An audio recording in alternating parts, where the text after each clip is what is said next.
Dear students, this is part 4 video of laws of motion. In last class, we studied about friction and its types, advantages, disadvantages and methods to reduce friction. In this class, let us study centripetal force, centrifugal force and banking of force. First, centripetal force. When a body moves in a circular path with uniform speed, its direction changes continuously. We know when body moves in a circular path, at each point magnitude of velocity remains same, but direction of velocity changes.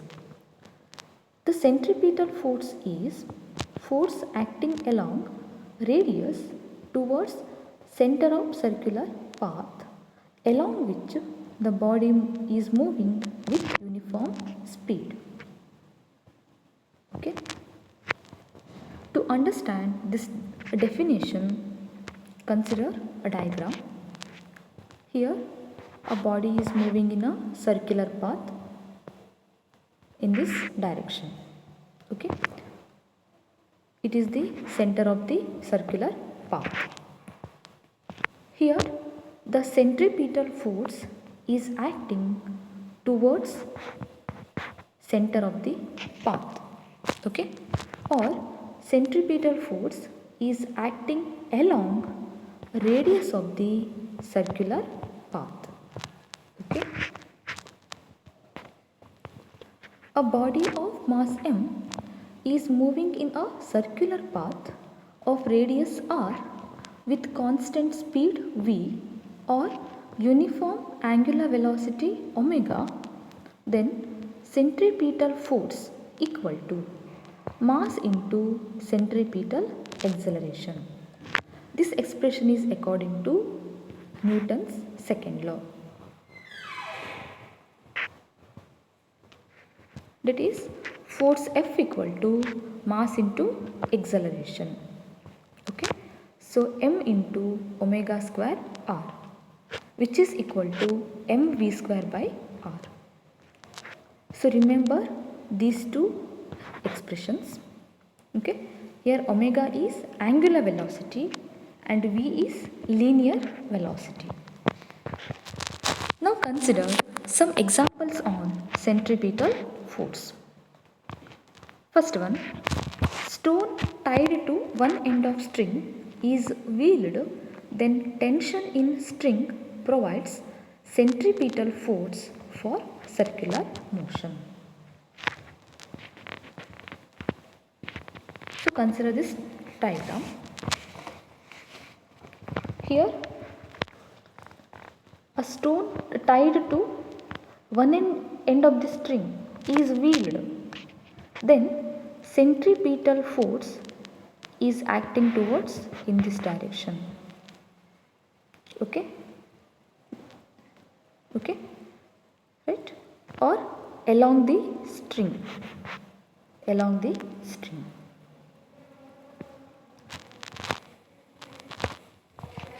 In revolution of artificial satellite round the earth, centripetal force is provided by gravitational force of attraction of the earth. Okay. We know when the satellites are revolving around the earth, there will be the gravitational force between satellite and earth.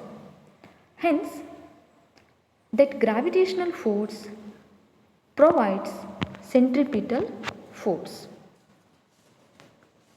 Okay, in a revolution of the satellites round the earth. Third one, in revolution of electron round the nucleus, centripetal force is provided by electrostatic force of attraction between electron and nucleus. We know nucleus is positively charged. It contains protons and neutrons. Protons are positively charged and neutrons are uncharged particles. Hence we may say nucleus is positively charged and electron is negatively charged. So there will be the electrostatic force of attraction between nucleus and electron. Okay, so that electrostatic force provides centripetal force for revolution of the satellites.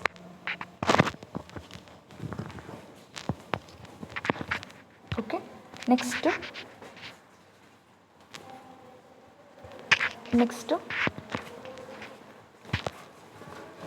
centrifugal reaction or centrifugal force.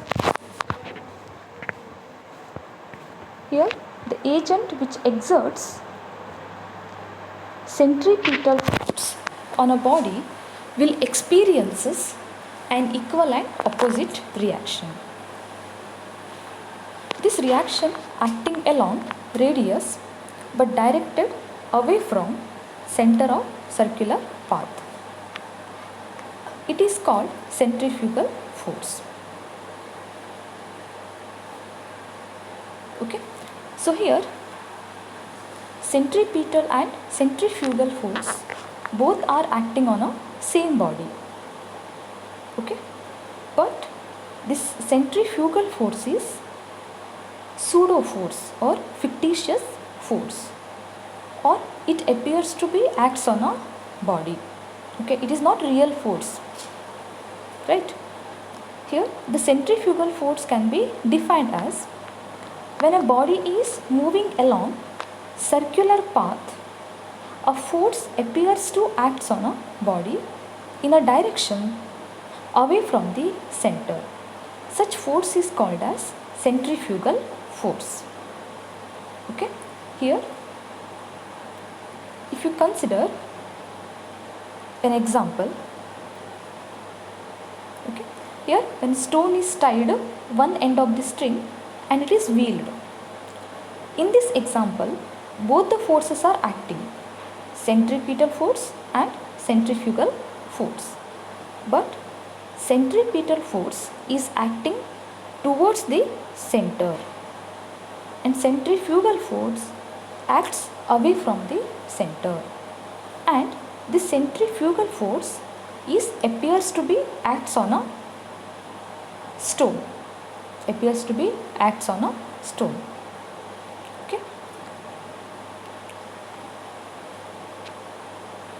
Okay, let us discuss some properties of centrifugal force. It does not have physical origin, hence it is called pseudo force or fictitious force.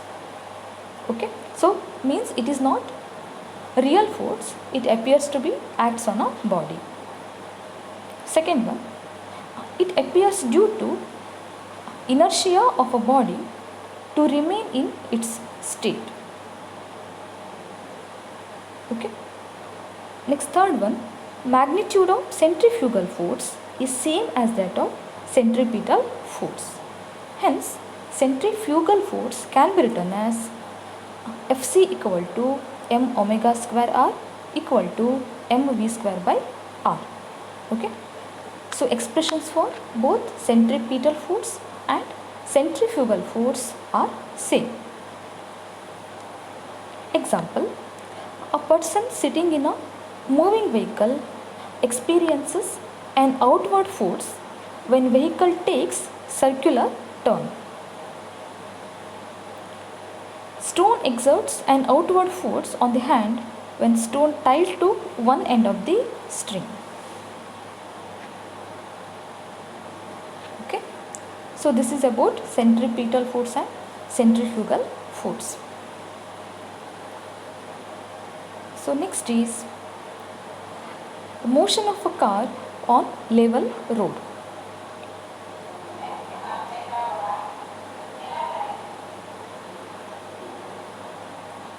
Consider a car moving with velocity v along circular path of radius r on level road. Okay.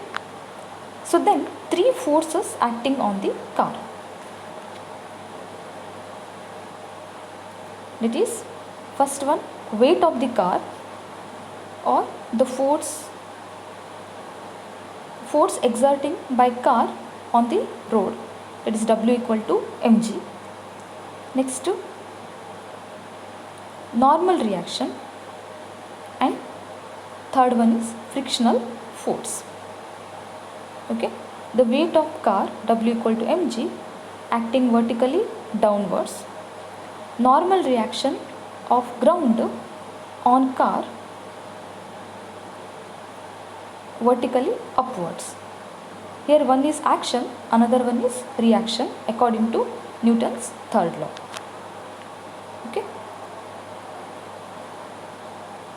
Last one is frictional force between tires of car and road.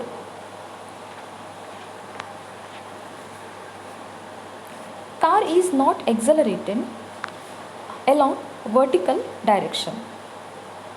Will you agree? Because the car is moving along the level road. So there will be no acceleration in vertical direction. Hence, net force acting on the car in vertical direction is 0.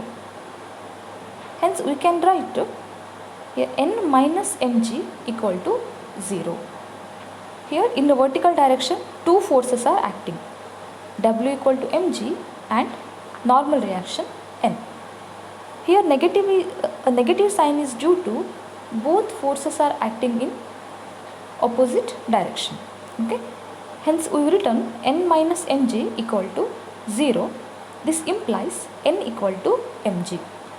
So named as equation 1. Since car is moving along circular path, it requires centripetal force. Okay. We know. So any object moving in a circular path will experiences centripetal force. Hence the expression is given by Fc equal to mv square by r, where r is radius of the circular path. This force is provided by frictional force between tires of the car and road. Okay. Hence here the frictional force between tires and road provides necessary centripetal force. Hence we can equate these two forces, that is Fc is less than or equal to Fs. Here Fs is static frictional force and Fc is centripetal force. Okay. Now substitute the values.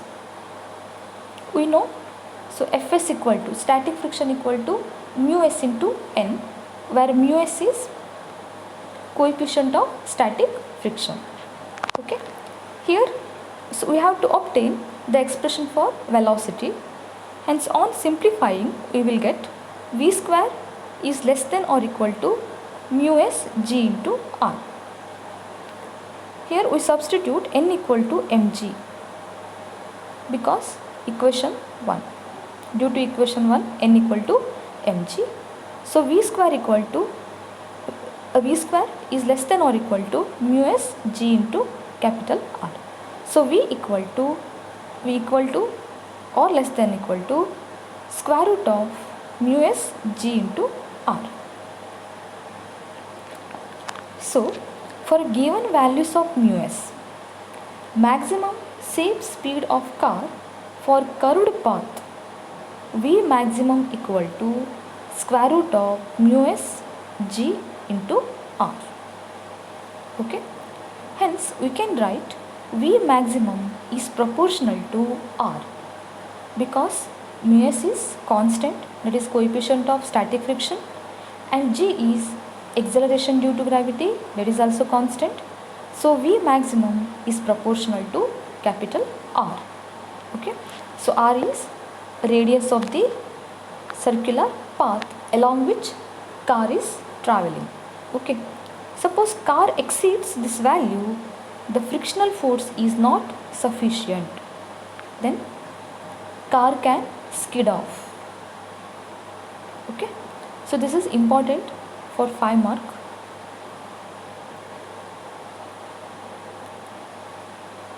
Next is motion of a car on banked road. Okay, so banked road means the outer edge of the road is raised little above the inner edge. Okay, in this diagram you can observe, so this is the banked road, so this is the level road, and this one is level road, and this is banked road. Okay,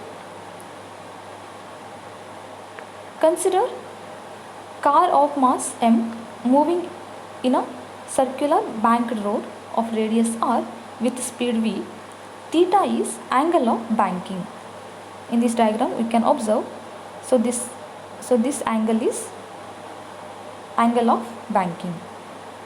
Okay, then 3 forces are acting on the car. First one, weight of car W equal to mg vertically downwards.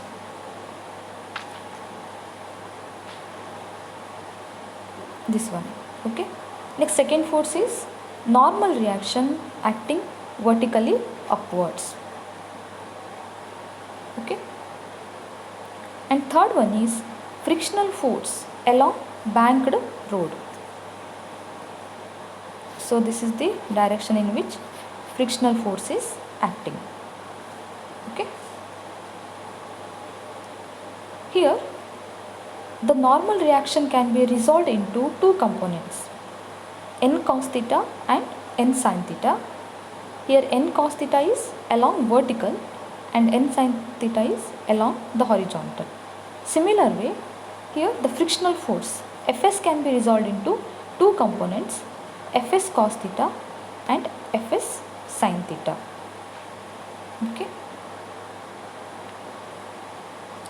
so you can observe in this diagram here, so these two are resolved components, n cos theta and n sin theta. Similar way, here frictional force F is resolved into Fs cos theta and Fs sin theta. Okay, here Fs sin theta is acting along direction in which weight is acting. Okay, right. Okay. Now, since there is no acceleration in vertical direction, hence net force along vertical direction is 0. Means net upward force equal to net downward force.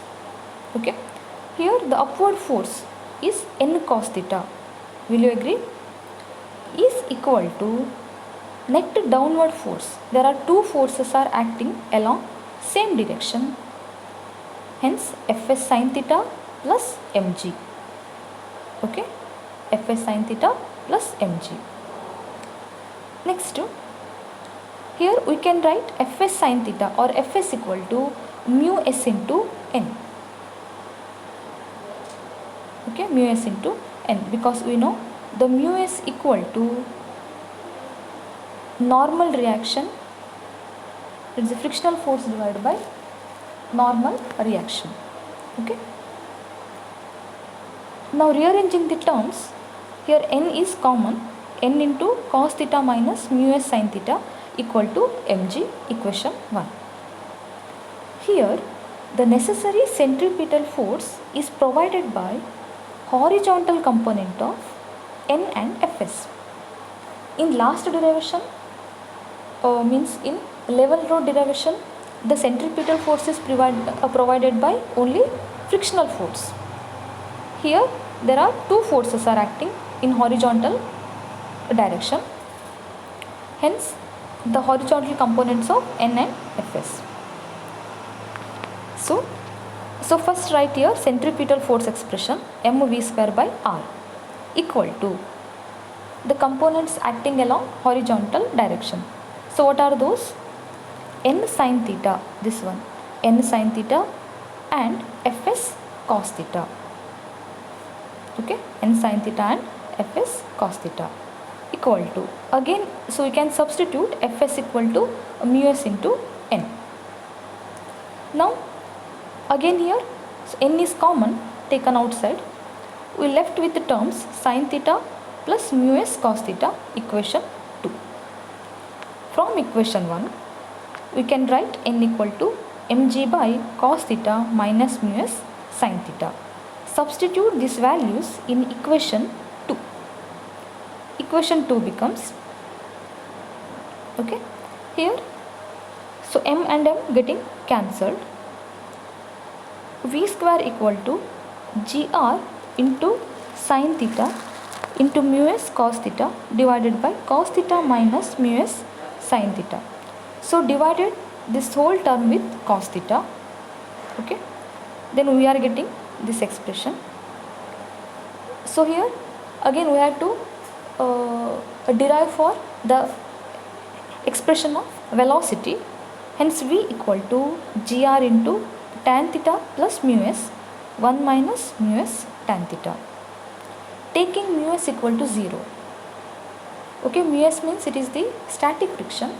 When static friction is equal to 0, then V maximum can be written as square root of gr into tan theta. Okay, at this speed frictional force is not needed at all to provide necessary centripetal force. Hence there is practically no wear and tear of the tires. Okay, here in a level road only the frictional force is needed. In banked road there is no requirement of frictional force. Means at this speed it is V maximum equal to square root of gr into tan theta, where r is radius of the circular path and tan theta is tan of angle of banking. Okay, so this completes the chapter number 5, laws of motion. Okay, thank you.